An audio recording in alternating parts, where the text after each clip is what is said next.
Bonjour à tous et à toutes.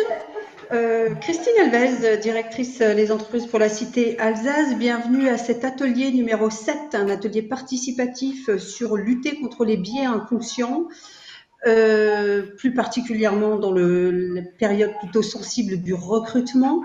Vous savez que l'entreprise a une obligation de non-discrimination et le recrutement est un moment plus sensible en ce qui concerne les biais inconscients. En ce qui concerne cet atelier, on va essayer qu'il soit participatif, puisque merci d'ailleurs à l'équipe technique, il y a toute une logistique derrière pour permettre cet événement et cet atelier en digital. Nous utiliserons Klaxoon pour permettre les temps d'échange et participatifs. Vous avez sur votre droite le chat, n'hésitez pas à l'utiliser pour faire des commentaires ou poser différentes questions.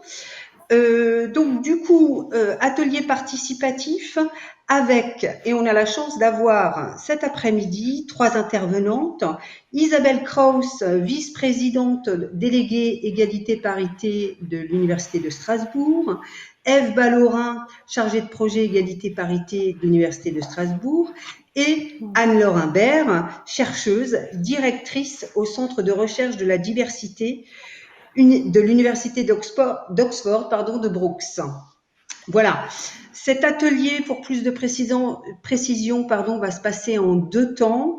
Un temps plutôt descendant pour avoir que vous ayez en tout cas un éclairage des biais inconscients avec une précision sur les objectifs de cet atelier puisqu'il a été co-construit avec l'Université de Strasbourg. Merci beaucoup d'ailleurs. Et un temps ensuite plus participatif, encore une fois avec l'utilisation de Klaxoon. Voilà, n'hésitez pas à poser vos questions, je reste toujours là, animatrice, et juste une précision, ce que je vous ai dit qui j'étais, peut-être une précision sur ma structure, les entreprises pour la cité. On est une association qui accompagne les entreprises sur la stratégie RSE et plus particulièrement sur les enjeux sociétaux. Merci à Initiative Durable de m'avoir convié à animer cet atelier sur les biais inconscients qui me sont chers. Donc, je laisse la parole dans un premier temps à Isabelle Kraus. Isabelle ? Oui, tout à fait. Bonjour à toutes et à tous. Je prendrai pas beaucoup de temps pour que... Votre micro, Isabelle. Il est allumé. Vous m'entendez? Il est allumé? Oui, très bien. D'accord. Bonjour à toutes et à tous. Excusez pour ce léger problème technique. Je prendrai pas beaucoup de temps, juste pour vous dire que cet atelier participatif rentre dans un cadre beaucoup plus large d'une coopération entre l'Université de Strasbourg et l'Université de Sherbrooke. Ce qui fait qu'aujourd'hui, avec nous en direct, nous avons des personnes de l'Université de Sherbrooke et des personnes de la région Alsace. Que ceci s'inscrit dans un cadre qui est soutenu par la Commission permanente de la coopération franco-québécoise et puis de l'initiative d'excellence de l'Université de Strasbourg pour les rencontres dans le monde socio-économique et grâce aussi à l'organisation du forum par initiative durable. Et il faut savoir que toutes ces aides que l'on reçoit, ces soutiens qu'on le reçoit sont importants pour qu'un tel événement ait lieu. On est ravis. On va retrouver avec nous des entrepreneurs, des entrepreneuses que vous êtes, des étudiants auto-entrepreneurs et puis des personnes qui travaillent dans les universités de Sherbrooke et de Strasbourg. Cette coopération, en fait, rentre dans un cadre qui s'est étalé sur 2 années et qui a commencé l'année dernière pour évoquer la notion d'excellence. Et tout naturellement, quand on parle d'excellence, eh bien, on en vient très rapidement au recrutement et à ces biais inconscients qui vont vous être exposés aujourd'hui. Donc, je passe tout de suite la parole à Ève Ballorin pour qu'elle vous explique un peu plus le détail de ce cadre-là. Oui, bonjour, merci Isabelle, merci Christine. Je vais vous redonner quelques éléments de contexte. Donc effectivement, cet événement s'inscrit comme une réponse au colloque de 2019 qui a eu lieu l'année dernière à l'université de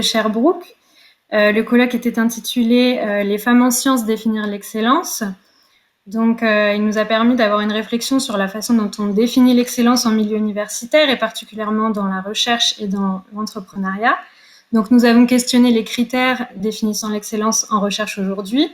Est-ce qu'il profite à certains groupes plus qu'à d'autres? Est-ce qu'une vision plus large de l'excellence profiterait à la science? La conclusion que nous avons pu apporter est que nous avons toutes et tous à gagner à redéfinir l'excellence en tenant compte de la différence et que celle-ci pourrait se nourrir davantage de l'originalité pour sortir des sentiers battus. Donc, une fois l'excellence définie, il convenait effectivement, comme l'a dit Isabelle, de s'interroger sur les freins qui persistent et auxquels sont encore confrontés, notamment les femmes scientifiques, c'était notre public l'année dernière. Et donc, dans cette perspective, il apparaissait clairement que les biais inconscients représentent une des entraves majeures à leur développement. Ils peuvent s'exprimer lors du recrutement ou de l'évolution de carrière. Donc, que sont-ils? Comment agissent-ils? Comment peut-on les contrer? Cette année, nous avons choisi de vous proposer un événement en 3 temps. Donc, dans un premier temps, un atelier pour les doctorantes des 2 universités qui était intitulé « Étudier dans une filière à dominante masculine ». Cet atelier a permis des échanges vivants, riches et intéressants, où les doctorantes ont pu parler d'autocensure, de plafond de verre, d'isolement, de manque de soutien, et où elles ont cherché à se donner mutuellement des solutions. Dans un deuxième temps, une table ronde était centrée sur le milieu universitaire, donc animée par l'université de Sherbrooke, que nous remercions.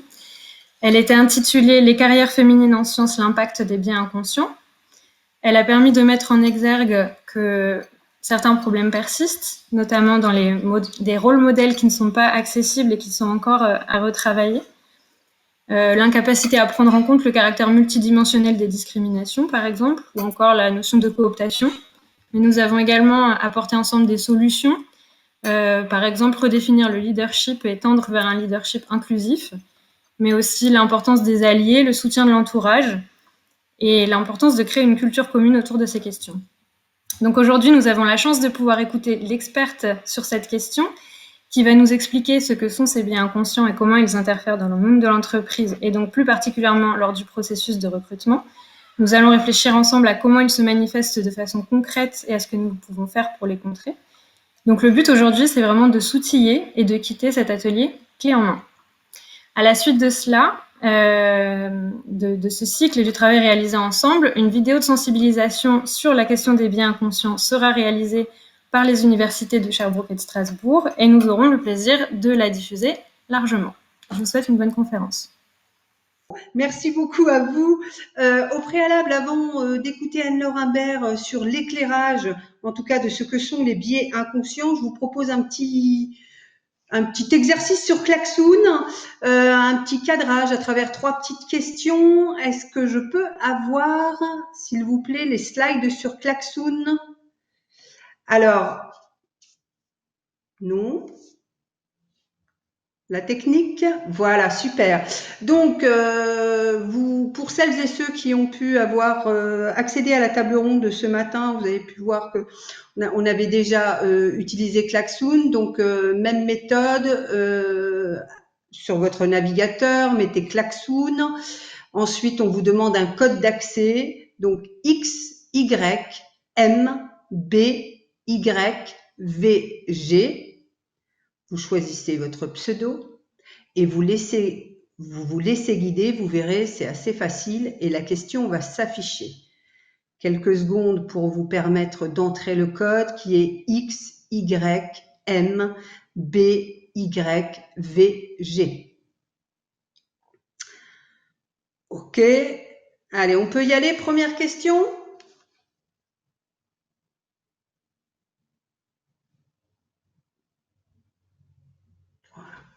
C'est un questionnaire à choix multiples, 3 questions.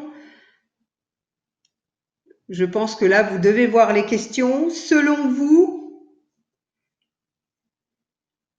il y a un problème.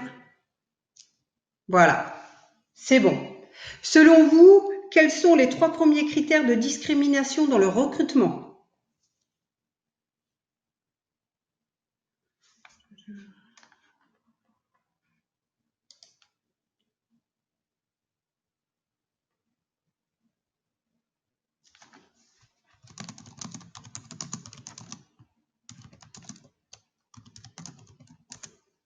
Oui. vous laisse encore l'occasion.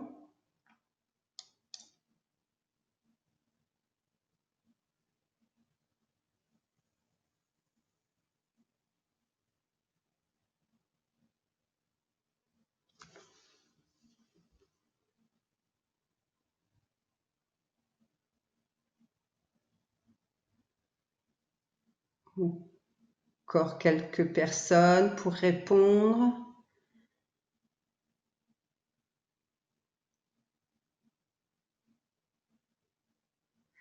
Donc, quels sont les 3 premiers critères de discrimination dans le recrutement? Vous savez, chaque année, il y a différentes études.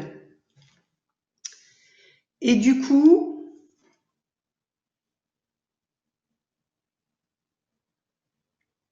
c'est bon? Est-ce que tout le monde a répondu? Ok. L'origine, le sexe et l'âge. Alors, l'origine en priorité, le sexe, l'âge. Alors, on va peut-être pas, en tout cas moi je vais pas me permettre de commenter tout de suite. Anne-Laure le fera mieux que moi. Dans un premier temps, c'est pour poser le cadre et ça nous permet un petit peu de savoir ce que vous savez, ce que vous savez pas ou ce que vous pensez. En tout cas, les représentations de chacun. Merci beaucoup. On passe à la deuxième question. Je note l'origine, le sexe et l'âge. Alors, à votre avis, quel est l'écart salarial femmes-hommes pour un même poste, tout poste confondu?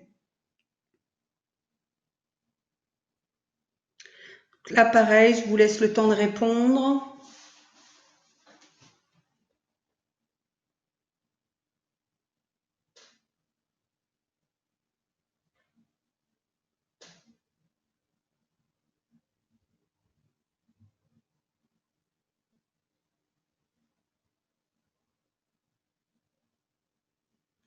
L'écart salarial, c'est pareil, vous devez en entendre parler très, très régulièrement.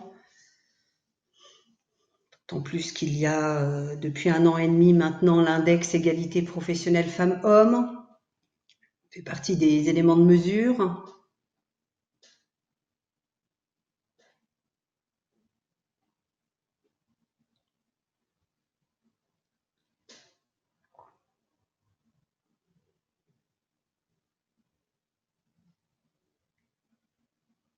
Laisse encore un petit peu de temps. Je vois sur mon écran qu'il y a encore des personnes qui n'ont pas répondu.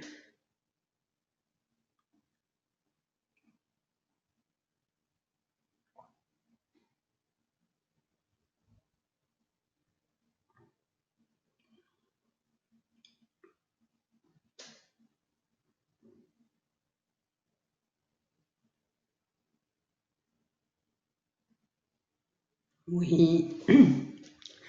Voilà, je pense on peut avoir les résultats. Ok. 12,4 en faveur des femmes dans la fonction publique et 16,8 dans le secteur privé. Eh bien, c'est la bonne réponse. Mais on en reparlera plus tard. Merci beaucoup. Troisième question. Alors, plus compliqué. Quel est le coût pour la société de l'ensemble des discriminations? Les propositions s'affichent.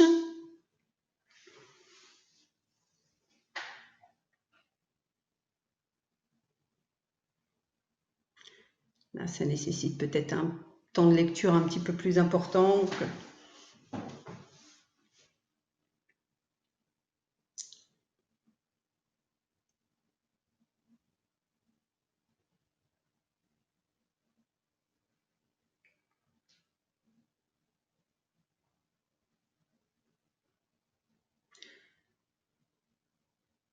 Pas de souci, prenez votre temps, on sait, ça nécessite un peu de lecture, les réponses sont longues. À lire en tout cas.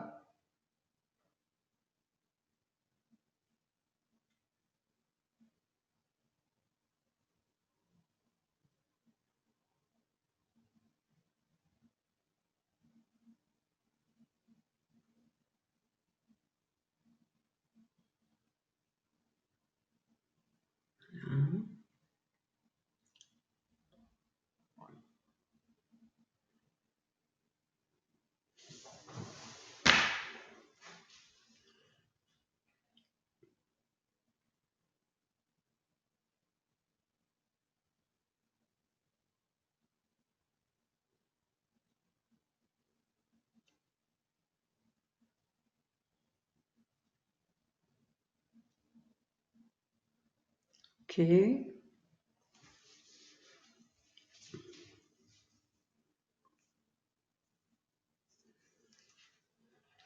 Encore quelques secondes. En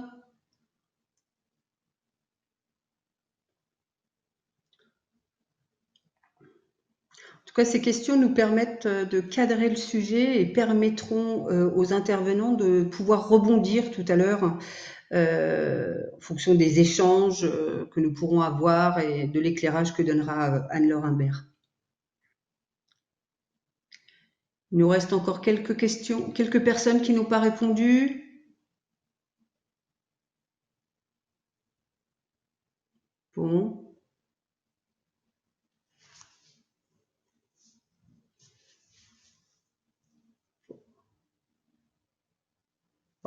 Voilà, je pense qu'on peut lire les résultats.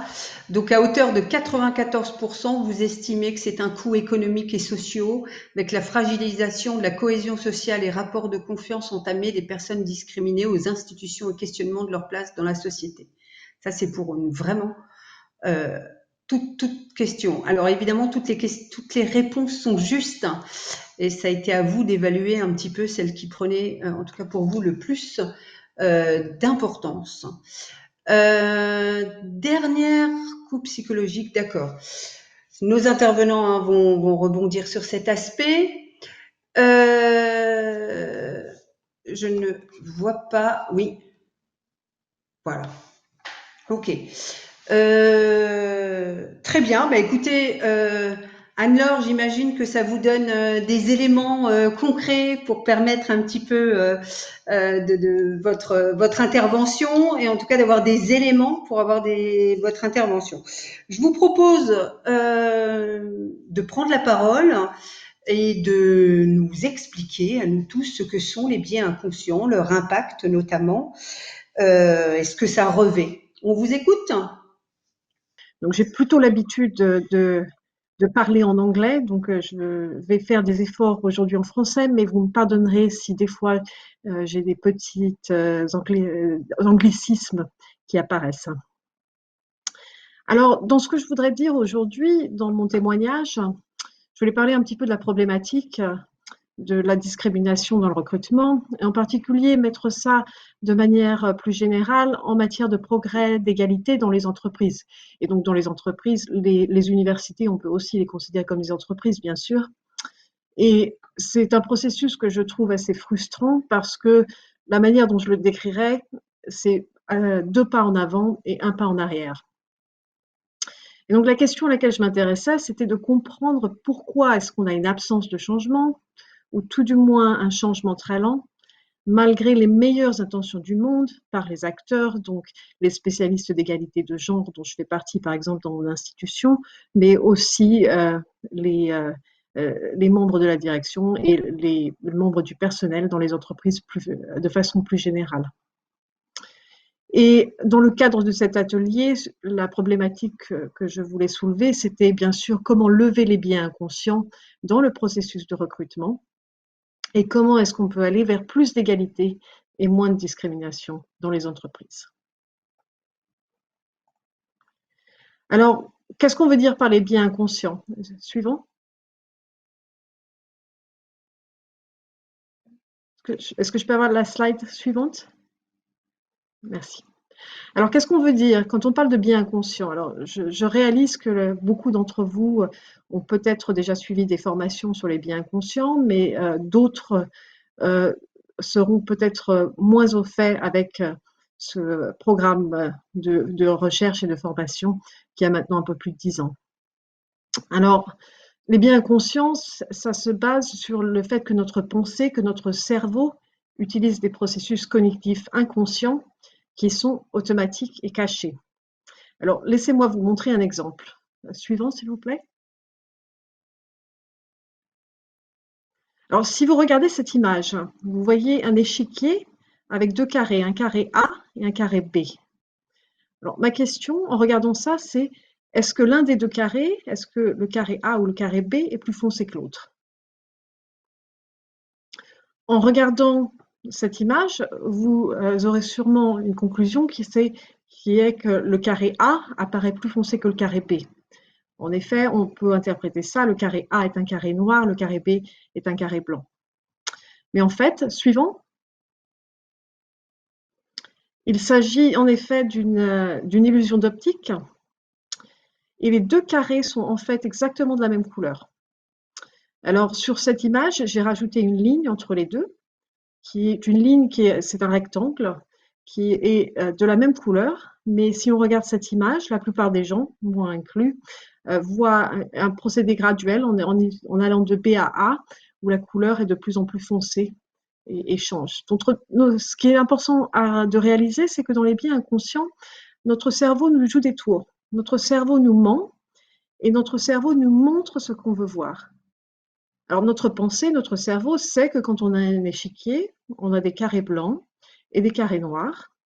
Et on arrive, en regardant cette image, avec une illusion d'optique, à ne pas réussir à déjouer notre cerveau, à ne pas réussir à voir que les deux carrés sont exactement de la même couleur. Suivant.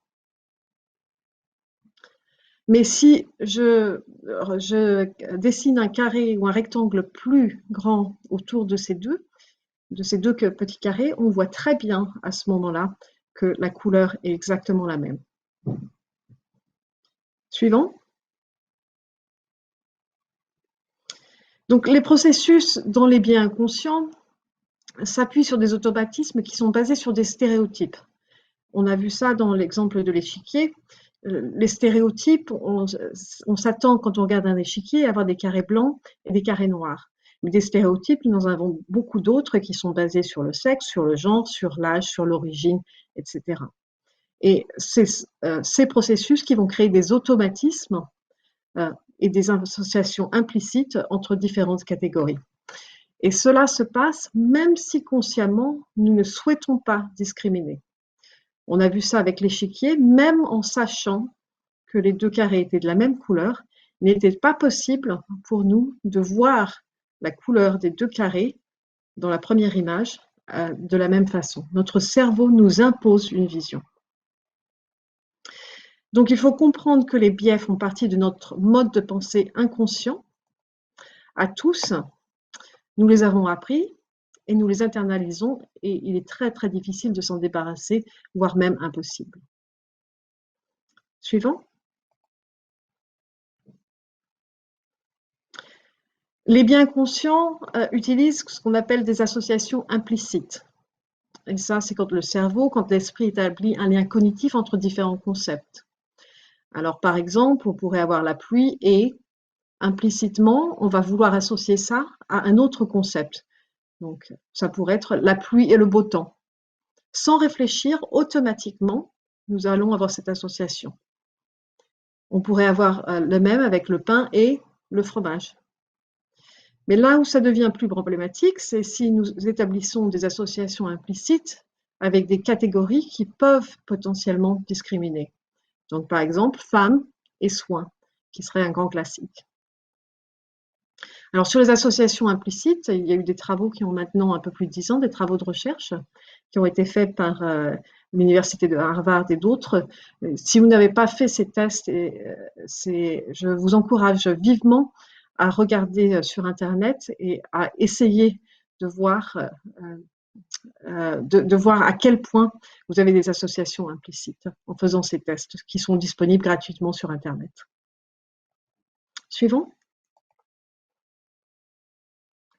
Alors, les associations implicites, elles sont faites de manière inconsciente, et cela même quand c'est en contradiction avec notre intention consciente et de la manière dont nous voulons nous comporter.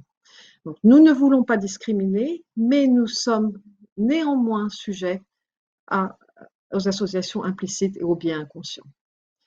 Et cela dépend aussi beaucoup du contexte. Donc, les associations implicites seront plus répandues lorsque nous sommes stressés, lorsque nous opérons dans un contexte de multitâche, d'urgence ou de nécessité. Mais aussi quand le contexte autour de nous est plein d'ambiguïté ou nous manquons d'informations. Et cela est important aussi de penser comme nous sommes sous-représentés, une minorité dans un groupe. Suivant. Au cours des 10 dernières années, les entreprises et de plus en plus d'universités ont investi dans les formations sur l'égalité et notamment les formations sur les biais inconscients. Mais la recherche sur ce sujet a montré qu'il y a eu très très peu de résultats. Ces études en particulier suggèrent que les formations sur les biais inconscients sont au mieux inefficaces ou au pire préjudiciables. Et en fait, on s'est rendu compte que les formations sur les biais inconscients nous permettent en effet de réaliser que nous sommes tous biaisés, mais le problème c'est qu'il y a souvent un manque de suivi et que ces formations ne permettent pas de mettre en place des changements sur la durée sur la base de ces nouvelles connaissances. Et ce qu'il s'ensuit, c'est en général un retour rapide au status quo. Et il peut aussi y avoir ce qu'on appelle en anglais un effet de moral licensing, de licence morale. Je ne sais pas si c'est très français, mais pour expliquer un petit peu ce que ça veut dire, c'est lorsque nous nous sentons vertueux. Okay, donc, par exemple, nous décidons de manger sainement, nous décidons de suivre un régime et nous avons mangé de façon saine pendant quelques jours et cela nous donne temporairement une marge de manœuvre pour ne plus faire attention et pour se jeter sur les petits fours. C'est le phénomène de moral licensing. Si nous prenons conscience que nous sommes biaisés, que nous sommes tous biaisés et que nous ne pouvons rien faire là-dessus, cela pourrait nous donner l'opportunité de décider que nous n'avons pas besoin de continuer à faire des efforts. Et ce qui est bien sûr très très problématique pour l'égalité et les discriminations en matière de recrutement et dans les entreprises plus généralement. Alors, si les formations sur les biais inconscients sont problématiques, il s'agit de se poser la question de comment aller de l'avant et comment atténuer les effets des biais inconscients et travailler à l'élaboration d'entreprises inclusives pour les femmes, pour les hommes, mais aussi pour d'autres caractéristiques de diversité. Suivant. Alors, pour travailler à des entreprises inclusives pour les femmes et les hommes, mais aussi, comme je l'ai dit, sur des caractéristiques de diversité plus larges, il y a un ensemble de solutions qui ont été proposées, inspirées par les travaux d'économistes comportementaux qu'on appelle les nudges d'inclusion. Alors, qu'est-ce que c'est que le nudging? Encore un terme anglais qui est difficile à traduire en français, mais le nudging, c'est ce qui se passe quand, par exemple, on pousse ou on touche quelqu'un légèrement, souvent avec le coude, pour les pousser dans une certaine direction, pour les pousser à une action. Donc, quand on parle de nudging, on part du principe que les gens n'agissent pas toujours dans leur meilleur intérêt ou dans celui de leur entreprise. Un exemple flagrant, c'est par exemple quand on pense aux fruits et légumes. Nous savons tous qu'il faut manger 5 portions de fruits et légumes par jour, mais la réalité est autre. En termes de nudging, il s'agit de pousser les gens à agir d'une certaine manière, à changer leur comportement, mais néanmoins sans leur enlever leur libre arbitre. Donc, un exemple dans lequel on peut faire ça, c'est dans les hôtels, pour réduire la consommation d'électricité. On s'est rendu compte, il y a ça un moment déjà, que demander aux clients des hôtels d'éteindre la lumière dans leur chambre lorsqu'ils n'étaient pas présents ne fonctionnait pas. Et il y a eu une adaptation et maintenant, je suis sûre que nous sommes tous familiers avec ça, c'est que quand nous allons dans un hôtel, nous avons une carte, nous pouvons la mettre dans le mur et lorsque nous sommes présents, que la carte est là, l'électricité fonctionne. Lorsque nous enlevons la carte en partant, l'électricité cesse de fonctionner. Et ça, c'est un exemple de nudge qui fonctionne et parce qu'il permet de diminuer la consommation en utilisant une action qui n'utilise aucune énergie et aucune difficulté pour les utilisateurs.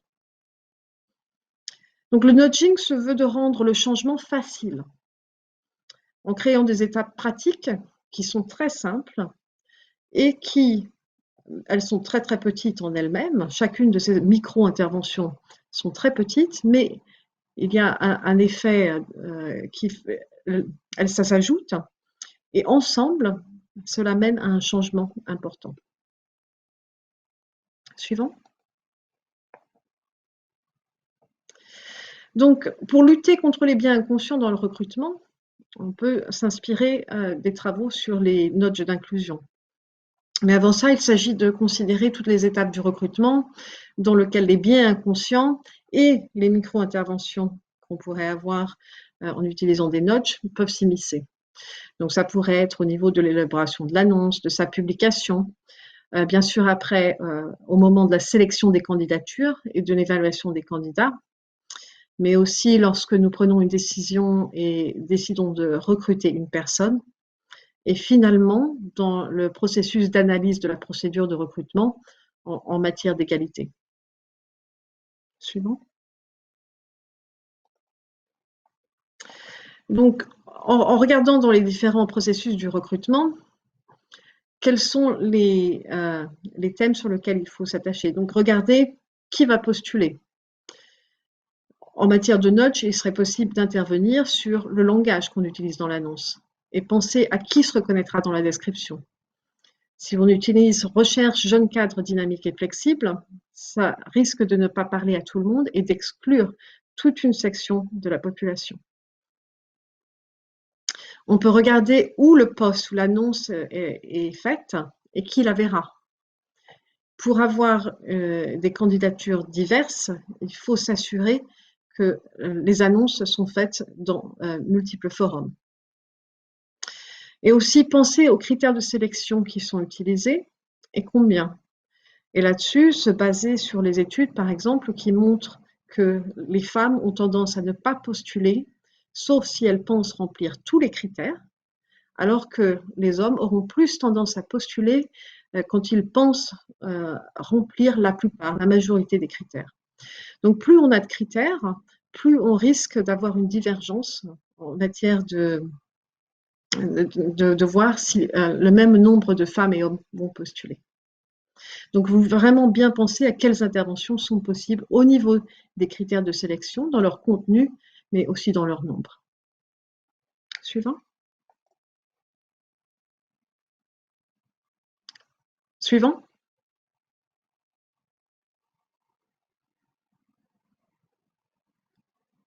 Est-ce que je peux avoir la slide suivante? Merci. Alors, il faut aussi, dans le processus de recrutement, penser qui sera sélectionné. Est-ce que les critères de sélection vont refléter ce qu'on appelle un référent interne? Alors, un référent interne, ce sont toutes les études qui montrent qu'on a plus tendance à préférer des candidats qui nous ressemblent ou qui ressemblent à la plupart des employés dans une entreprise. Donc, il n'y aura pas de diversité si on ne change pas ce référent interne. Donc, se poser la question de, dans les critères de sélection, est-ce que ça reflète ce référent interne et est-ce qu'il est possible de changer les critères de sélection? Est-ce qu'ils sont essentiels et en particulier pour diversifier la sélection des candidats? Est-ce qu'il serait possible de regarder, de s'assurer que les candidatures sont évaluées à ce que j'appelle à l'aveugle, c'est-à-dire en supprimant les photos et les noms? Alors ça, c'est quelque chose qui est très, très culturel. Moi, ça fait plus de 20 ans que je ne travaille plus en France, et je vois que les pratiques sont complètement différentes. En France, il est complètement accepté de mettre une photo sur un CV, alors qu'au Royaume-Uni, où je travaille, par exemple, ce n'est vraiment, vraiment pas pratiqué. Ce n'est vraiment jamais, jamais vu. Donc, il y a des normes qui sont en place, mais qui peuvent changer, parce qu'on voit que dans différents contextes, c'est complètement différent. Donc, de supprimer les photos et les noms, de ne pas avoir la possibilité au niveau de la sélection de pouvoir faire des inférences et utiliser les stéréotypes et activer les biais inconscients, en particulier en voyant les photos et les noms qui pourraient nous donner des informations démographiques sur les candidats, telles que le sexe ou l'origine. Enfin, penser, est-ce que les entretiens peuvent aussi être aménagés afin de minimiser les effets de la première impression? Lorsqu'on voit une personne pour la première fois, nous activons les biais inconscients en voyant, et c'est quelque chose qui est automatique, dans les premières secondes. Et nous faisons des inférences sur le sexe, sur l'âge, sur l'origine, etc. Ne pas voir une personne au début et laisser le contenu de leurs paroles prendre le dessus peut diminuer la salience de ces biais inconscients. Alors maintenant, c'est intéressant parce que c'est quelque chose qui est de plus en plus possible. Avec cette pandémie, nous avons bougé beaucoup de nos processus de recrutement, par exemple, en ligne. Donc, il est tout à fait possible maintenant de masquer une caméra et de ne pas voir les candidats. Donc, bien sûr, avec la voix, on peut entendre s'il s'agit d'une femme ou d'un homme, mais d'autres caractéristiques sont masquées. Il faut expliquer aux candidats peut-être si ces interventions sont adoptées. Tandis que quand nous conduisons des entretiens qui physiquement, c'est beaucoup plus difficile, mais il pourrait y avoir des conversations sur la possibilité de faire ça en expliquant aux candidats le pourquoi et comment de la procédure. Suivant. Enfin, pensez à qui sera recruté. Alors là, il s'agit de regarder, est-ce qu'il est possible d'avoir des interventions, des nudges sur qui fait passer les entretiens? S'assurer que le comité est divers, s'assurer que dans le comité, nous avons une représentation de femmes et d'hommes, de différents âges, de différentes origines, etc. Aussi penser aux questions, mais si elles sont structurées et dans un ordre fixe. Les recherches ont démontré que lorsque nous avons des entretiens qui sont faits de manière structurée, il y a beaucoup moins de discrimination et d'inégalité parce que nous adaptons moins le processus d'entretien à la personne que nous avons en face de nous et en particulier à la personne qui peut être un référent interne. On peut regarder l'évaluation des candidats et regarder si on peut la porter plutôt que sur un entretien sur des tâches qui sont liées à la nature du poste. Avoir des interventions, par exemple, qui mettent en place un test avant un entretien et qui ait un poids et un coefficient élevé dans la procédure de recrutement. Et enfin, se poser la question de si la décision repose sur une évaluation individuelle ou comparative. Alors là, on peut parler par exemple dans les jurys d'examen, dans les universités. Ce que nous faisons de plus en plus, c'est nous assurer que les examens sont comparés question par question. Si nous prenons un script d'examen pour un ou une candidate, nous pouvons être influencés par exemple, avoir une bonne première question, être déçus par la deuxième question, mais ne pas ajuster ou ajuster justement la note par rapport à ça. S'il y a une comparaison horizontale sur question 1 pour toutes les candidates, question 2 pour toutes les candidates, etc., il y a beaucoup plus de chances d'avoir des résultats plus égalitaires. Suivant. Alors, pour résumer, l'idée clé derrière les nudges d'inclusion, c'est d'exploiter le potentiel pour notre système inconscient, de prendre les meilleures décisions et d'adopter des comportements et des pratiques plus inclusifs. Il est absolument nécessaire d'aller au-delà de la simple connaissance sur les biais inconscients et il faut plutôt se porter sur mettre en place un changement qui permet d'obtenir des résultats durables. Il s'agit de déjouer notre cerveau et pour cela, les nudges d'inclusion, par le biais de micro-interventions, peuvent nous permettre d'aligner nos intentions de créer des entreprises inclusives avec des comportements et des pratiques à la fois individuels et collectifs. Alors, un exemple de nudge d'inclusion qui a très bien fonctionné, c'est l'exemple très célèbre de l'orchestre de Chicago, qui, il y a maintenant un moment de cela, avait beaucoup de problèmes pour recruter des femmes dans l'orchestre. Ils ont mis en place une procédure d'audition en utilisant un rideau pour ne pas voir si les candidats pendant l'audition étaient des femmes et des hommes. Alors, ils se sont rendus compte que mettre un rideau ne changeait rien du tout et que après les auditions, les hommes avaient beaucoup plus de succès que les femmes. Mais ils ont fait un autre changement, une autre micro-intervention. Ils ont demandé, en plus du rideau, à ce que pendant l'audition, les candidats enlèvent leurs chaussures. Et la raison pour laquelle ils ont fait ça, c'est qu'ils se sont rendus compte que malgré le rideau, il était possible de deviner si le candidat ou la candidate, leur sexe, par le bruit des talons des femmes spécifiquement. Et ils se sont rendus compte qu'en ayant à la fois le rideau et en demandant aux candidats d'enlever leurs chaussures, ils avaient des résultats qui étaient beaucoup plus égalitaires et ça permet de redresser le déséquilibre qu'il y avait dans la représentation des femmes et des hommes dans cet orchestre. Donc une histoire qui est très très connue parmi les experts de changement d'égalité dans les entreprises. Suivant.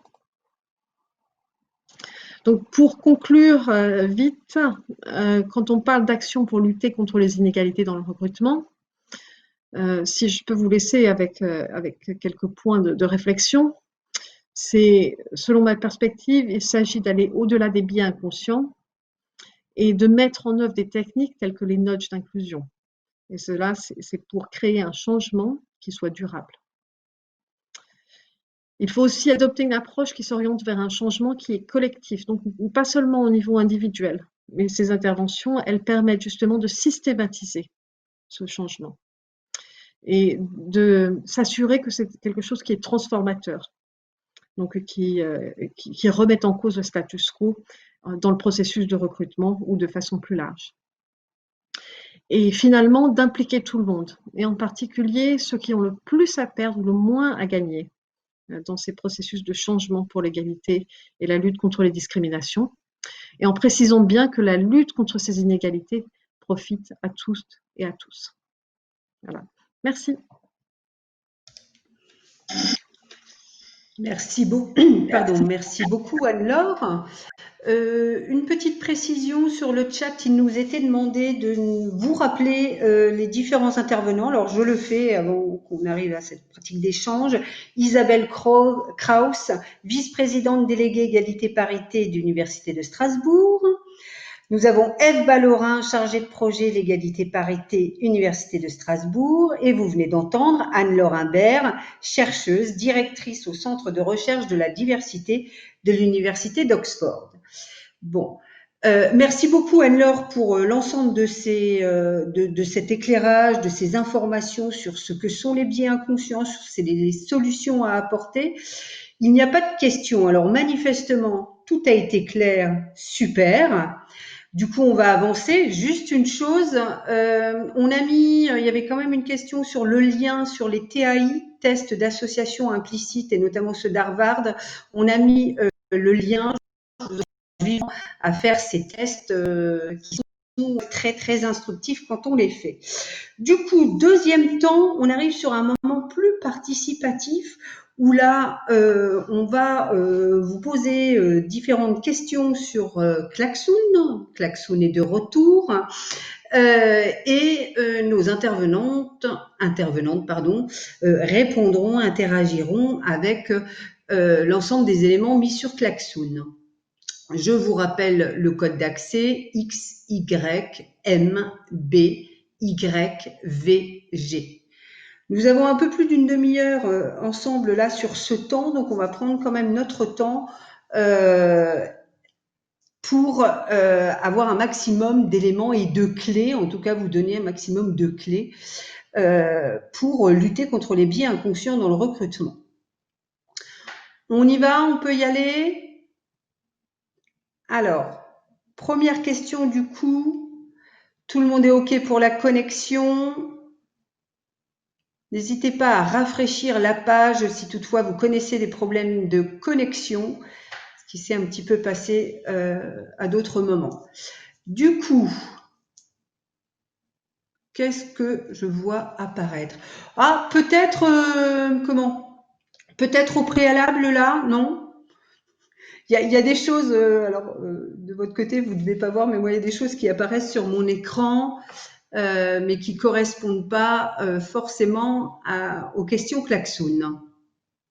Peut-être en attendant que les éléments techniques, Anne-Laure, un petit commentaire sur les premières questions de cadrage sur Klaxoon tout à l'heure, quand on a posé, selon vous, quels sont les 3 premiers critères de discrimination dans le recrutement?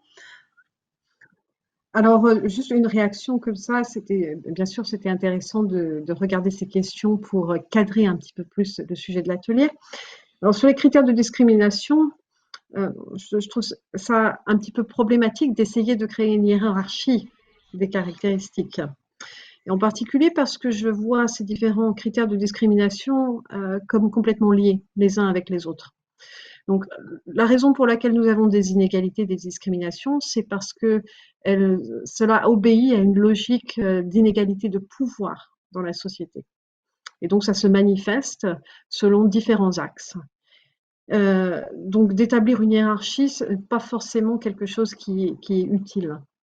Et il faut aussi bien penser aux liens qu'il y a entre les catégories. Donc, des discriminations qui sont basées sur le sexe et l'âge, elles peuvent interagir, et on parle à ce moment-là d'intersectionnalité, et d'être une femme qui soit plus âgée, par exemple, peut aggraver les inégalités, mais aussi créer des inégalités spécifiques à certaines catégories intersectionnelles, comme ça.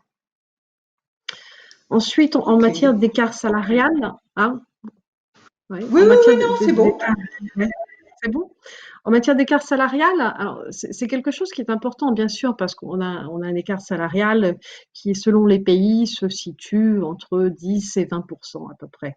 Alors, c'est intéressant de penser à ça parce que, bien sûr, en tant que femme, ça veut dire si nous avions une promotion de 20% sur tout ce que nous achetions, ce serait intéressant, mais 20%, 10 à 20%, c'est pas forcément quelque chose qui est énorme. Alors, je le dis entre guillemets. Parce que je pense qu'il faut aussi comparer à ce qui se passe tout au long de la vie et à penser aux écarts au niveau des retraites, qui au niveau européen se mettent à hauteur d'à peu près de presque 40%. Et ça, c'est énorme.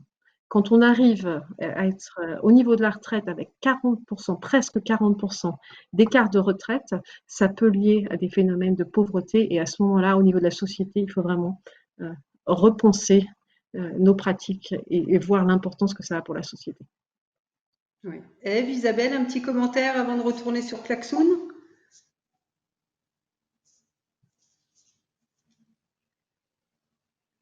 Votre micro? Je vais laisser la parole à Ève, mais par rapport aux réponses des premiers slides, c'est cela? Oui. Oui. Oui, moi j'étais plutôt impressionnée, oui, que les personnes avaient pu répondre dans la majorité des cas dans le bon sens. Je note effectivement cette remarque d'Anne-Laure que cette hiérarchisation n'est pas forcément. C'est vrai qu'on a très tendance à poser ce genre de questions, même à nos étudiants et aux examens. Et effectivement, c'est peut-être pas une bonne chose. Donc je note ça. Merci beaucoup. D'accord. Ève? Oui, juste un petit commentaire. On a parlé donc des coûts pour la société, mais effectivement, l'argument économique n'est pas souvent mis en valeur, alors qu'au contraire, pour les entreprises, aller vers plus de diversité et vers plus d'égalité, c'est aussi au final aller vers une meilleure économie. Et puis aussi l'argument, l'un des milieux qui est délaissé par les femmes, c'est le monde de l'informatique. Or, c'est celui qui est en train de se développer, notamment la question de l'intelligence artificielle, par exemple. Donc, c'est très important d'avoir une représentation de la diversité de la société dans le traitement de l'intelligence artificielle. Donc, il faut que les femmes aillent sur ce sujet. Et aussi, tout simplement, parce qu'au bout d'un moment, on va manquer de main-d'œuvre. Voilà. Très bien. On a différentes questions là du public. Je me permets de vous les poser avant de retourner sur Klaxoon. À votre connaissance, quelles sont les résistances à la mise en place de ces nudges dans les recrutements? Anne-Laure notamment. Quelle bonne question, la question des résistances. Alors, les résistances, c'est intéressant parce qu'elles opèrent à deux niveaux, selon mon expérience. Il y a des résistances qui sont très, très explicites, et il y en a d'autres qui sont beaucoup plus cachées. Donc, on opère maintenant dans un contexte où il n'est plus acceptable d'avoir des préjugés, des attitudes discriminantes. Donc en fait, ces attitudes sont beaucoup, beaucoup moins visibles. Donc avec beaucoup moins de résistances comme ça qui sont très ouvertes. Alors dans les résistances que j'ai vues qui sont assez ouvertes, dans l'impossibilité d'implémenter des changements ou des interventions. Mais on se rend vite compte que c'est tout à fait possible. Donc l'exemple que j'avais donné sur faire des recrutements à l'aveugle, c'est quelque chose qui a beaucoup de résistance parce que ce qu'on m'a dit, c'est mais comment mettre ça en pratique? Comment demander à des candidats ou de mettre un écran physique entre un rideau ou quelque chose comme ça. Et en fait, ce serait tout à fait possible en leur expliquant. Et c'est devenu complètement accepté maintenant que nous sommes passés dans un contexte où nous avons bougé nos activités en ligne. Donc on a vu qu'il était complètement possible d'adapter ça. Ensuite, je pense que les résistances sont effacées par les résultats. Donc, le processus d'analyse de l'impact égalité d'une procédure de recrutement est très, très importante pour pouvoir démontrer qu'on obtient de meilleurs résultats en mettant en place ces micro-interventions.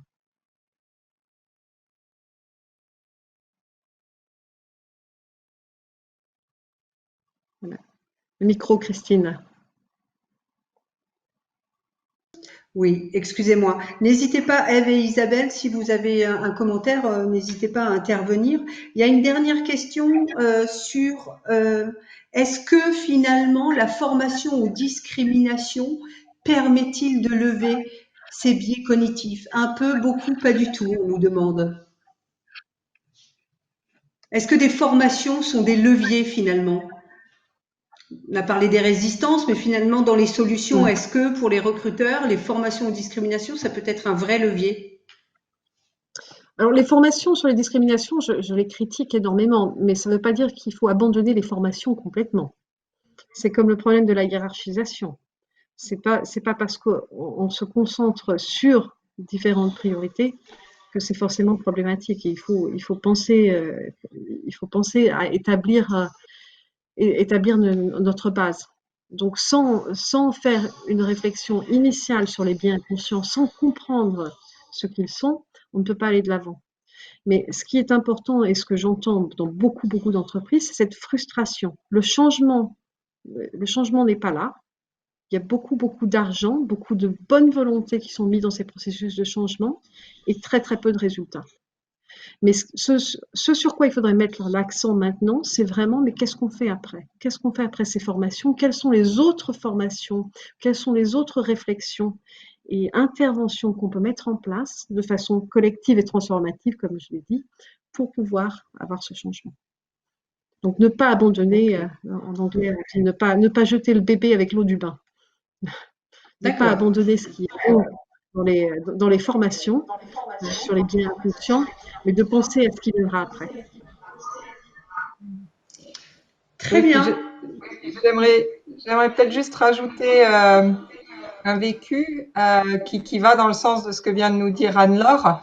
Nous avons certaines universités, qu'on appelle les universités de la LERU, dans les autres pays européens, qui ont mis en place vraiment des processus très, très ciblés d'observation de ces biens inconscients en direct pendant les jurys. Et donc, on commence à avoir des retours de ces observations. Et j'ai trouvé intéressant que dans une des universités, où vraiment ils sont très à cheval là-dessus et ont mis depuis plusieurs années des formations et justement ces petits nudges que vous signalez, Anne-Laure, qui permet effectivement d'avoir des questions séquencées dans un même ordre, les mêmes pour tous les candidats ou les candidates, et qui avait remarqué que si tant qu'ils étaient sur les études de dossier, eh bien tout se passait à peu près équitablement pour les hommes et les femmes et d'autres personnes, d'autres minorités. Il suffisait d'un seul tour de table en présentiel pour que tout s'annule. Donc j'ai envie de dire que l'humain revient en puissance là. Et donc oui, c'est une question très complexe comme vous nous le signalez, Anne-Laure. Très bien. Écoutez, merci beaucoup hein, de l'ensemble des questions. Ça témoigne un peu de l'intérêt que vous portez à ce sujet. Du coup, à nous de vous interroger, à nous de vous interpeller, notamment sur Klaxoon. Donc, merci de remettre sur Klaxoon. Et on vous donne l'occasion de répondre à cette question en tant que candidate. À quelle problématique vous-même avez-vous été ou êtes-vous confronté lors d'un recrutement? Voilà. Donc là, ce sont des petits post-it, en effet, que vous prenez et on vous laisse un petit peu de temps et ce sont les intervenantes qui vont commenter un petit peu ces réponses. Donc j'en lis quelques-unes. Les femmes sont désavantagées par une maternité présupposée. Souvent, femme égale logistique familiale. Elle n'aura pas envie de partir loin de sa famille. Idée préconçue, ça se met en avant. Idée préconçue, inconsciente de la personne à recruter. La fameuse question, est-ce que vous avez des enfants? Avez-vous l'intention d'en avoir? Alors, sur l'ensemble des questions là posées, est-ce que vous avez des éléments à préciser? On est vraiment là sur des questions posées aux femmes, des questions qui rentrent qui sont de l'ordre de l'intime d'ailleurs.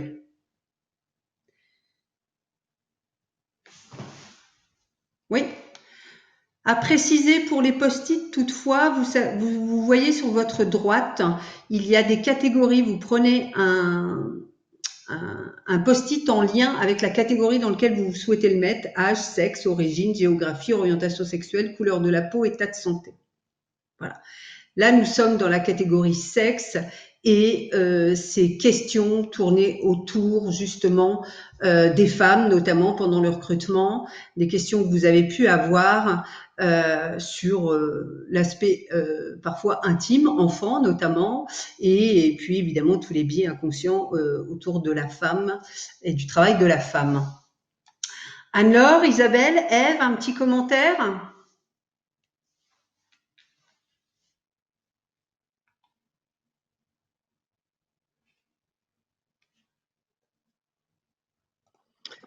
Si je peux commencer, je trouve ça intéressant de voir que, en tant que candidat, les participants parlent de ce qui est en général très présent dans les inégalités et la discrimination dans le recrutement, qui se porte sur la parentalité. Et donc la parentalité, oui, elle se fait au détriment des femmes, mais aussi dans le monde du travail, souvent à l'avantage des hommes. Donc on a beaucoup d'études qui montrent qu'au niveau des salaires, par exemple, les femmes à la trentaine, qu'elles aient ou qu'elles n'aient pas d'enfants, ont en général, en moyenne, une baisse de salaire, alors que les hommes, et en particulier ceux qui sont pères, ont une augmentation de leur salaire en moyenne. Donc, qui sont en effet liés complètement aux stéréotypes sur la parentalité qu'on a et les rôles sociétaux entre femmes et hommes. D'accord. On s'aperçoit qu'il y a davantage de questions ou d'expériences candidats dans cette catégorie. Ah non, on a une autre catégorie qui arrive et qui se distingue. C'est la jaune. À travers l'âge. Alors, je vais lire quelques questions. Voilà. C'est-à-dire que ça bouge énormément. Vous n'avez pas assez d'expérience et vous avez des enfants en bas âge. Quel âge avez-vous? C'est jeune pour occuper ce poste. Ça n'est vraiment pas le moment pour vous. Jeune femme, moins de crédibilité, supposition de maternité, etc. Avez-vous l'âge finalement? Avez-vous l'expérience? Alors, est-ce que ça arrive souvent? Est-ce que ça fait partie finalement, tout à l'heure on le disait, parmi les critères quand même les plus importants dans la discrimination et dans cette période de recrutement. Aujourd'hui, c'est tout le problème que nous pouvons avoir des jeunes qui n'arrivent pas à accéder à l'emploi parce qu'on leur renvoie qu'ils manquent d'expérience, parce qu'ils sont trop jeunes, ou on leur demande d'aller chercher de l'expérience. Ça reste quand même assez difficile pour les jeunes aujourd'hui d'accéder à l'emploi. Allez-y. Allez-y, je vous en prie. Hein. C'est juste intéressant de voir un petit peu l'âge et de voir que bien souvent, c'est trop tôt, mais que tout de suite après, c'est trop tard. Donc on est trop jeune et on n'a pas d'expérience, et tout de suite après, ah non, trop vieux, c'est fini. Donc un petit peu l'aspect problématique. Et, bon, et puis forcément, l'âge aussi est très très genré. Donc l'âge pour les femmes n'est pas du tout connoté de la même façon que pour les hommes. Donc l'âge pour les hommes est beaucoup moins problématique que pour les femmes. Donc accès à des postes décisionnels en leadership se fait de façon beaucoup plus aisée et normale, si je peux le dire comme ça, pour des hommes plus âgés, alors que pour les femmes, beaucoup moins. On s'aperçoit que dans l'expérience candidat des participants, deux catégories. Je peux revoir peut-être Klaxoon, s'il vous plaît. Il y a deux catégories qui se détachaient, mais quand même, c'est peut-être intéressant de faire un commentaire sur les autres catégories. Voilà, donc bon, clairement, hein, l'âge et le sexe, hein, partie des expériences candidats plus importants. La question sur les origines, très difficile. La question, vous êtes de nationalité française. Alors, est-ce qu'on a le droit de la poser, Isabelle, en entretien, cette question? Est-ce qu'un recruteur a le droit? Votre micro. Oui, alors je suis peut-être pas la meilleure personne à qui il faut poser cette question, puisque nous, dans la fonction publique, c'est signifié dans les CV. Je ne sais pas si peut-être Ève ou Anne-Laure peuvent reprendre cette question. Alors moi, je ne peux pas reprendre cette question dans un contexte français. Je peux vous dire ce qui se passe au niveau du Royaume-Uni. Oui. Il est tout à fait notre pratique à nous est de demander aux candidats de spécifier s'ils sont ressortissants de l'Union européenne par rapport aux droits qu'ils peuvent avoir d'être employés, parce que sinon il faut passer par d'autres catégories, il faut de visa, etc., et de sponsorship. Et donc, de facto, nous demandons aux candidats de leur nationalité. Et au point que c'est en pratique, dans notre université, les candidats, on leur demande d'amener leur passeport parce que c'est photocopié au moment de l'entretien. D'accord. Une pratique qui n'est pas acceptable en France, hein, au moment du recrutement. Après, c'est autre chose pour les éléments administratifs, mais au moment du recrutement, voilà. Non, mais c'est intéressant, effectivement, qu'on ait les deux éléments, hein, Royaume-Uni et France.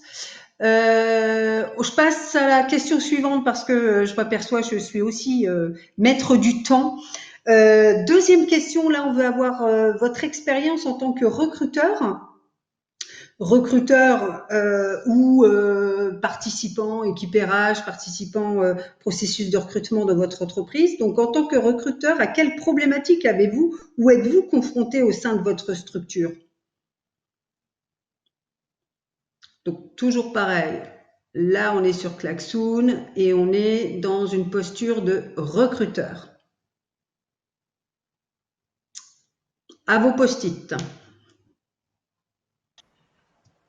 Peut-être pendant le temps des post-it, peut-être juste rajouter un commentaire, si c'est possible, sur la précédente question. Bien sûr. Bien sûr. On a à l'université, comme dans beaucoup d'autres universités, des entraînements. On propose aux étudiants des entraînements justement à ces entretiens d'embauche.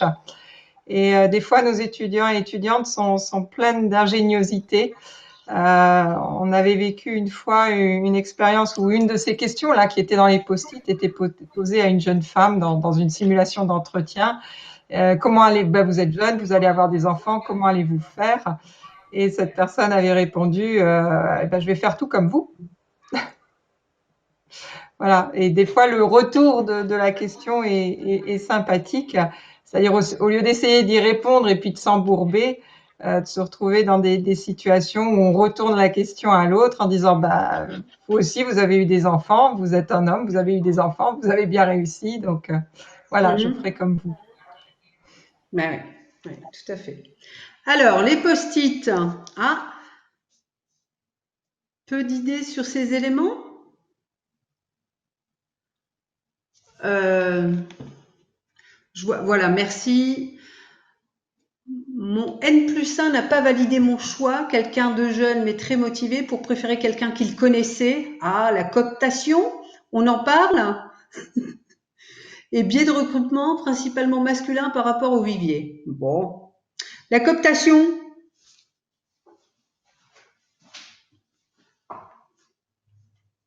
Non? Personne veut réagir? Anne-Laure, Isabelle, Ève?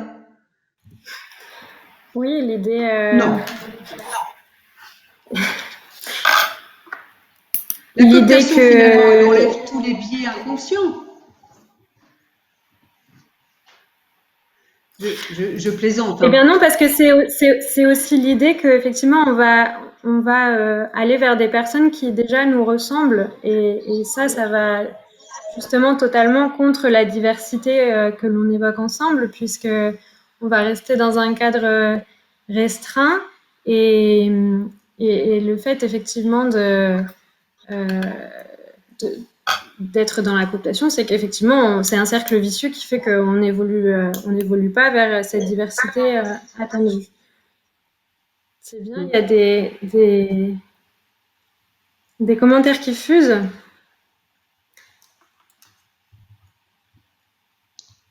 Ah bon. Des post-it qui fusent. Oui, ah d'accord. La prise de conscience de mes propres biais, réflexion à ce sujet qui me distrait d'une véritable écoute du candidat. Ok. Expérience donc d'un recruteur qui se distrait lui-même par la prise de conscience au même instant de poser des questions par ses biais, si je comprends bien. C'est pas facile du coup à adopter comme posture, enfin à être en train de recruter et prendre conscience de ses biais au même instant. Non? Un petit commentaire. N'hésitez pas à interagir.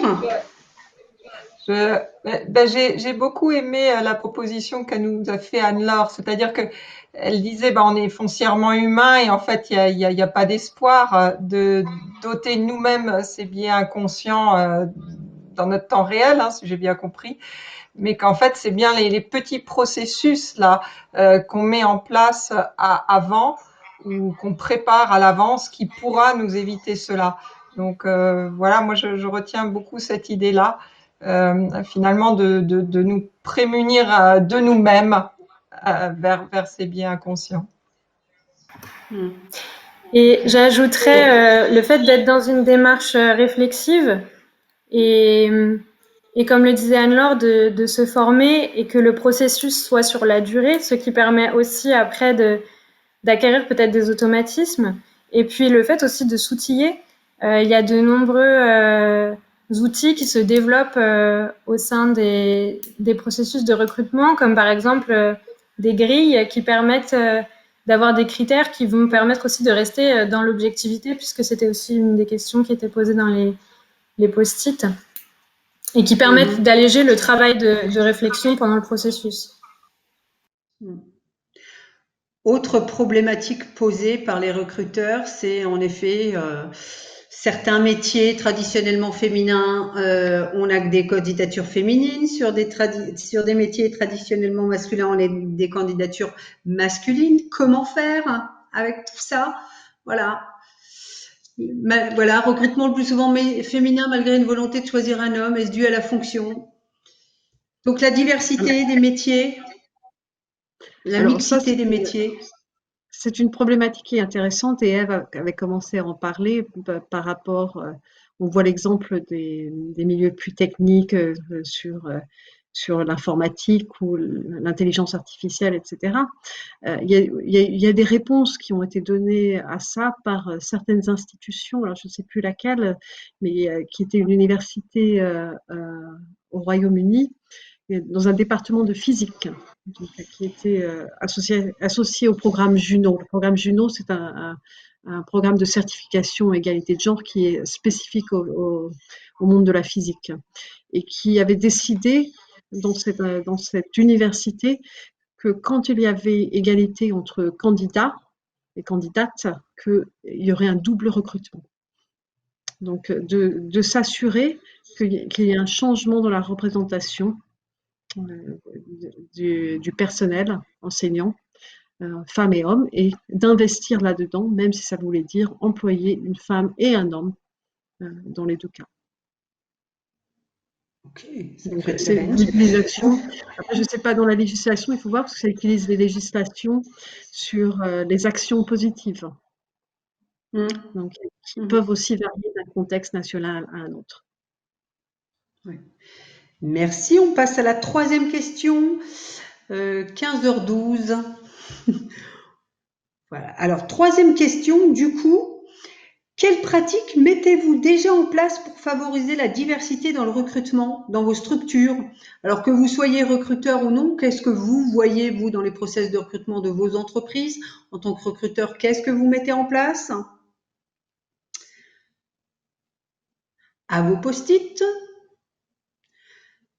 Est-ce que autour de l'écran, vous avez des politiques diversité mises en place, tout à l'heure, Isabelle précisait des outils possibles, objectiver notamment les process. Qu'est-ce que vous faites concrètement? Mais vous en faites.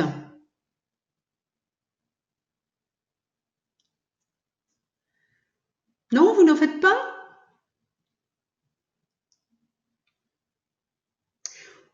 Ou du coup, vous pouvez aussi partir de ce qu'a présenté Anne-Laure tout à l'heure et dire ce que vous avez retenu et du coup ce que vous pourriez mettre en place à venir.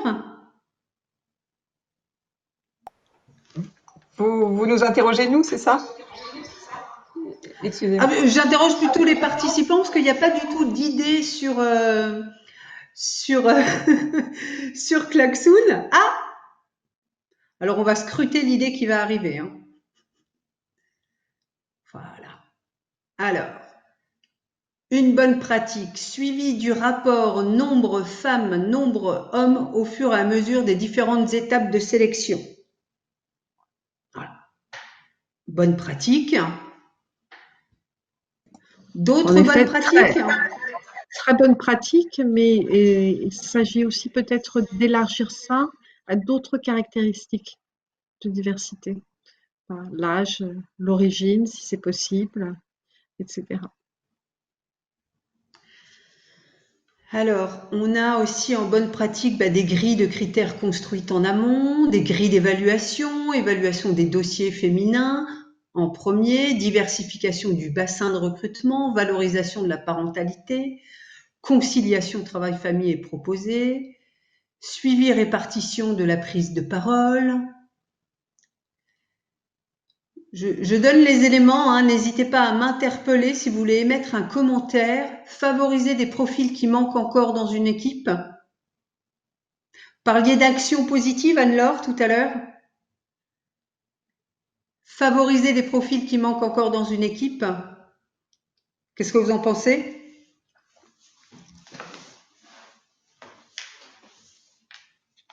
Oui, je pense que c'est un bon point de départ, d'essayer de diversifier les équipes. Il y a beaucoup d'études qui nous montrent que dans la diversification des équipes, ça peut nous mener à des meilleures pratiques de travail, mais aussi de meilleurs résultats. Autre que juste avoir des résultats plus égalitaires et avec moins de discrimination. Alors, peut-être autre chose sur lequel je voudrais commenter, c'est de nouveau sur la parentalité et d'arrêter d'avoir une association parentalité-femme, encore une association implicite qu'on fait, et de penser à comment est-ce qu'on peut encourager les hommes à être de bons pères. Et en général, c'est quelque chose qui, de plus en plus avec les nouvelles générations, se pose comme une problématique avec les jeunes hommes qui veulent de plus en plus être impliqués dans la vie de leurs jeunes enfants. Et de pouvoir mettre en place des structures au niveau des entreprises qui soient beaucoup plus transformatives et qui remettent en cause des pratiques de travail. Donc on voit avec le Covid que les pratiques de travail, être présent sur le milieu du travail est complètement remis en question, mais il y en a peut-être d'autres. Par exemple, la semaine de 40 heures, qui est complètement arbitraire. Ouais, dans un contexte français, c'est peut-être un petit peu différent, mais on voit bien justement que la norme de la semaine de travail peut changer. Et avec des expériences dans certains pays, en particulier pays nordiques comme la Suède ou la Finlande, où il y a de plus en plus de discussions qui se portent sur l'égalité et l'absence de discrimination, sur avoir des temps de travail plus courts, que ce soit sur une semaine de 4 jours ou une journée de travail de 6 heures. Donc là, il y a des interventions qui demandent plus de courage de la part des entreprises et, et des leaders dans ces entreprises, mais des possibilités à considérer. Un petit peu en dehors des processus de recrutement, mais peut-être matière à penser. Et pour abonder dans le sens d'Anne-Laure, l'idée effectivement, alors là on mentionne beaucoup donc tout ce qui a trait évidemment au processus de recrutement en lui-même, mais effectivement c'est aussi aller vers développer une culture de l'entreprise qui soit plus inclusive et effectivement arrêter avec un modèle, bon, tout bêtement l'exemple qu'on donne en général c'est ne pas proposer de réunion après 17 heures, sans spécifier effectivement que ça va être bénéfique pour les mères, mais c'est juste avoir une culture comme ça plus inclusive et également informer sur les droits, par exemple informer des congés pour les futurs pères. Ça permet aussi après qu'ils aient la légitimité de le demander. Voilà des exemples comme ça. Merci beaucoup pour ces précisions. Je compléterai un peu ce qui a été dit aussi. C'est bien de recruter des femmes, c'est encore mieux de les garder. Et notamment sur un des post-it là qui disait, et je suis tout à fait d'accord, de suivre le nombre de femmes et d'hommes tout au long du processus, des étapes de sélection. Mais ce qui est aussi très intéressant de regarder, c'est quand on propose un poste, bon, nous dans les universités, on va mettre un classement 1, 2, 3, 4, 5 et de voir qui accepte le poste au final. Et des fois, il nous arrive souvent de classer des femmes en première et finalement, elles refusent le poste, elles ne vont pas le prendre.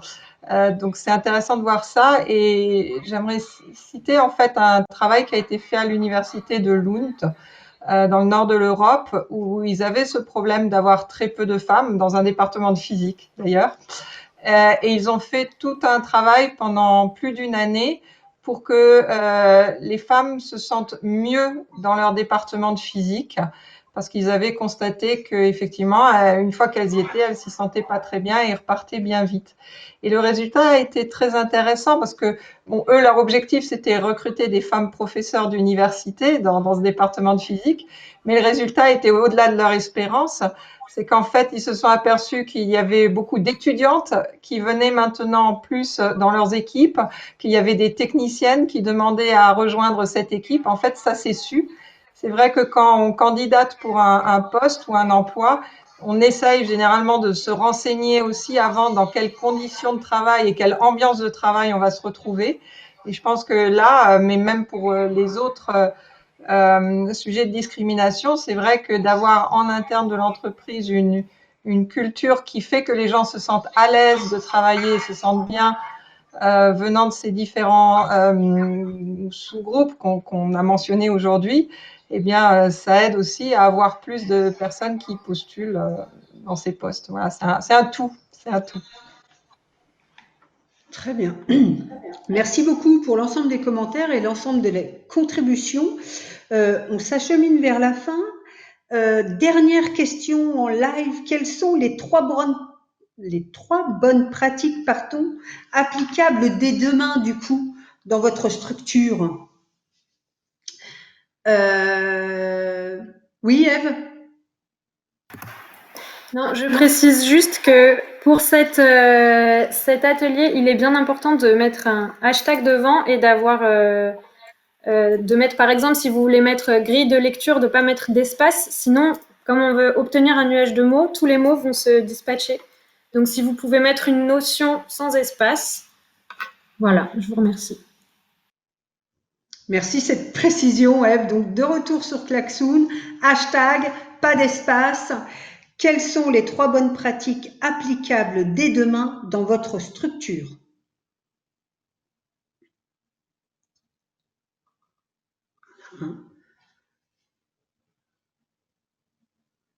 Alors, je vous laisse un petit peu de temps.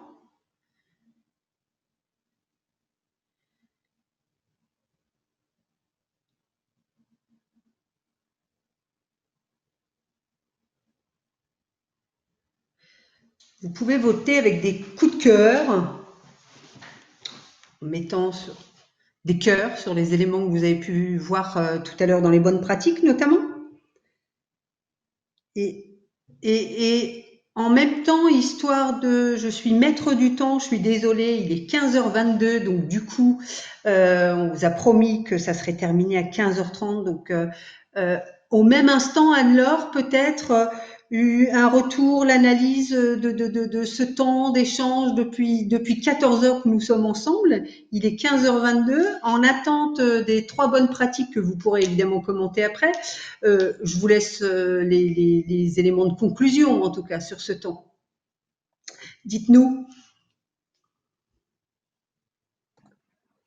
Alors, ce avec quoi je voulais laisser les participants, c'était ces idées que, oui, les biens inconscients, on en parle énormément, mais qu'il y a des limites à l'utilité que ça a et qu'il faut trouver des moyens de dépasser ça et de mettre des bonnes pratiques en place, par exemple à travers des micro-interventions qui permettent d'avoir un changement qui soit durable et de nous donner les outils pour pouvoir avoir un changement qui soit utile et qui s'inscrive dans le temps en même temps. C'était très intéressant pour moi d'entendre les spécificités des participants ici et de voir en particulier le caractère assez universel de ces expériences. C'est un petit peu triste parce que plus ça fait 20 ans que je travaille dans ce domaine et que plus le temps passe et plus c'est un petit peu la même chose. Donc j'ai envie de voir un peu de changement là-dessus et de voir dans quelle mesure les bonnes pratiques que nous mettons en place maintenant vont nous mener à du changement et d'avoir un autre forum dans 5 ans ou dans 10 ans où nous pouvons parler de ces discriminations comme quelque chose qui est plus passé. Donc j'ai hâte de voir ça. Ce que je voudrais, c'est motiver les participants à mettre en place à leur niveau, autant que possible, ces micro-interventions, ces petits changements, de pouvoir remettre en question la façon dont on fait les choses, que ce soit dans le recrutement ou de façon plus large. De penser de façon aussi un peu plus large, qui a la responsabilité pour ce changement? Est-ce que c'est nous en tant qu'individuels ou est-ce que c'est quelque chose où on crée une responsabilité qui est plus collective et plus systématique? Et c'est beaucoup plus facile en matière de résilience pour nous d'avoir quelque chose qui est systématique, même si c'est plus dur à mettre en place. Et pour cela, bien sûr, de regarder quels sont les acteurs qui peuvent intervenir, de vraiment penser à ne pas toujours avoir les mêmes personnes qui sont responsables pour mettre en place ces bonnes pratiques et pour essayer d'élargir la responsabilité vers d'autres acteurs. J'en profite pour rebondir dessus et aussi parce qu'il y a une des questions qui n'avait pas été traitée et je pense qui a été...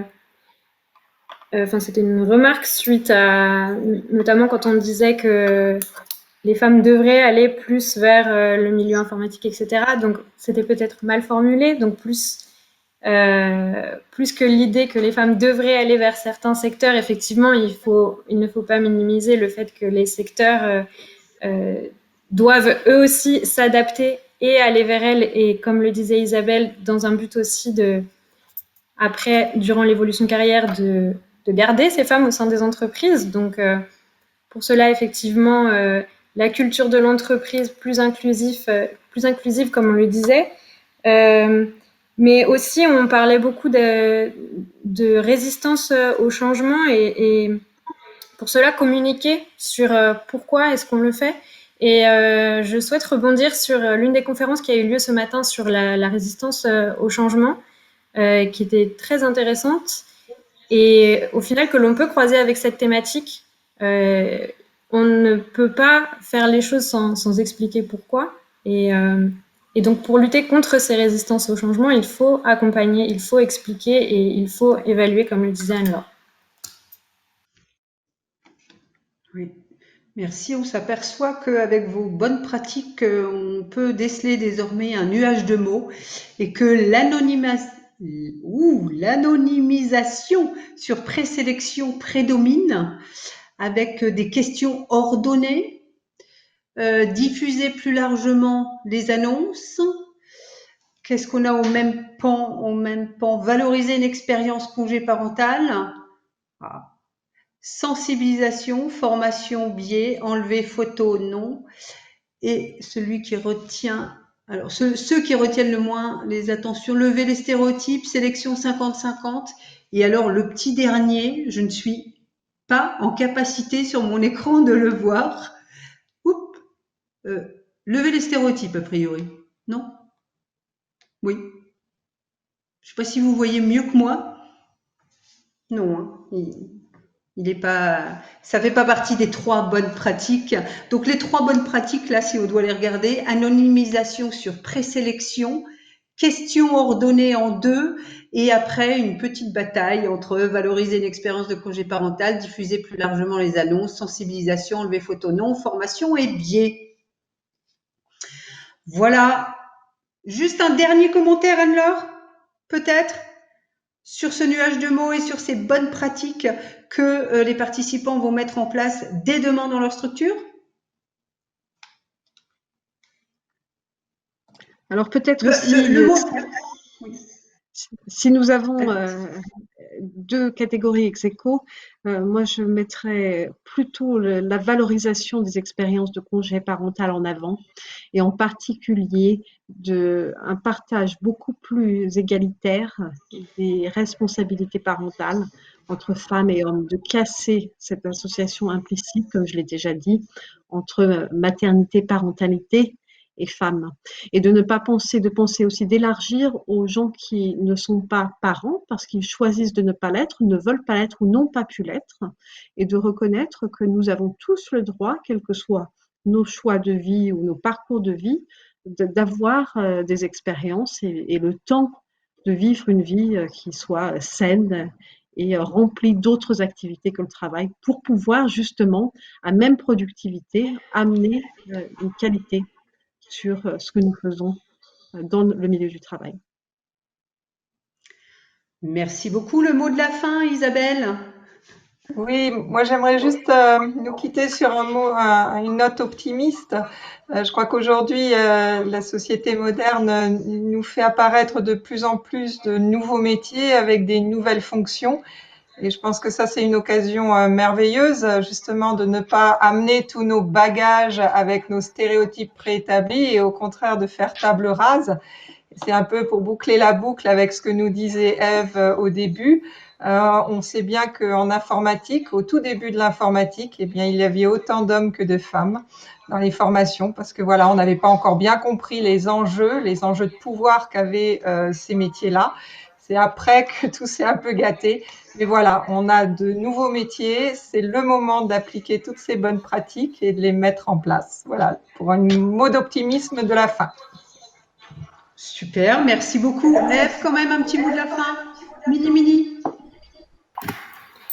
Mini mot de la fin. Moi, j'insiste vraiment sur les rôles modèles parce que dans les ateliers qu'on a pu faire, c'est ce manque de représentation qui est vraiment ressorti à plusieurs reprises. Et donc, arrêtez avec Marie Curie parce que non, c'est pas facile d'avoir 2 prix Nobel en une vie. Et donc, ce n'est pas forcément à elle qu'on va s'identifier. Donc, donner des rôles modèles qui sont vraiment accessibles. Et en tout cas, je tenais vraiment à vous remercier pour cette participation. C'était très intéressant et ça va nous permettre, donc comme je vous le disais, de réaliser un support de sensibilisation qu'on pourra après vous diffuser pour que vous puissiez à votre tour l'utiliser et le diffuser autour de vous. Voilà, donc merci. Merci à vous, merci à toutes les trois, merci à l'ensemble des contributeurs derrière vos écrans et merci à l'ensemble des partenaires qui a permis vraiment d'organiser ce forum DD 100% digital et l'intégralité de cet atelier sera disponible en replay dès jeudi. Merci beaucoup, au revoir à toutes et à tous. Au revoir. Merci, au revoir.